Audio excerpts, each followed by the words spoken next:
Now this woman's going on for days and days. You've ever been stalked? Ever been stalked? Well, I have been in ministry, you're public, it happens. The enemy will pursue the people of God.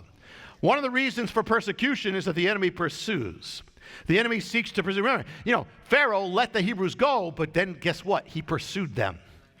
Not just in persecution, but he pursues you in other ways. He'll use your past to pursue you. He'll use your past sins to pursue you. He'll use your past guilt to pursue you. He'll use your past habits to stay after your weaknesses, your compromises, your temptations, your shame, your guilt, your fears, stalking you, hanging out, and it's in your life and you don't really want it, but you're kind of letting it, but it's there. It's still this thing, this habit, this thing that keeps pursuing you. He does it for a few different reasons. Not only that, he does it to hinder you, stop you, discourage you, distract you, take you out.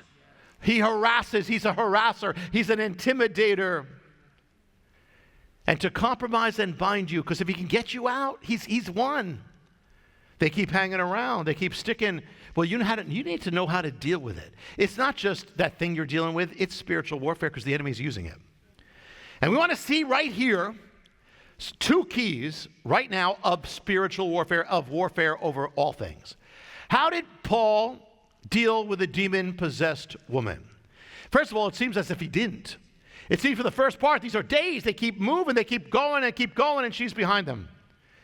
They didn't go to her, but they keep going. Well, the first thing is they dealt with her by not dealing with her. What does that mean? One of the best ways of dealing with temptation is to simply just get away from it. Best way to deal with traps, get away from it. Best way to deal with a lot of junk and that's coming at you and attacks, sometimes just get away from it. Avoid it. Don't get pulled down. Don't get pulled into it. Get as far away from it as you can. Get your mind away from it, your eyes away from it, your thoughts away from it. The enemy wages war. One of the ways is simply to distract you. Demon-possessed woman. The enemy will use demon-possessed people or demon-influenced people to distract you, to attack you so much that all you're doing is defending yourself instead of moving on with God. The enemy wants to distract you from your calling. He wants to pull you away from your calling. Get your eyes off of the Lord. He wants to distract you. He may distract you with busyness and to engage you. We don't realize sometimes you may be right, but it may not be what God called you to do. You're getting distracted.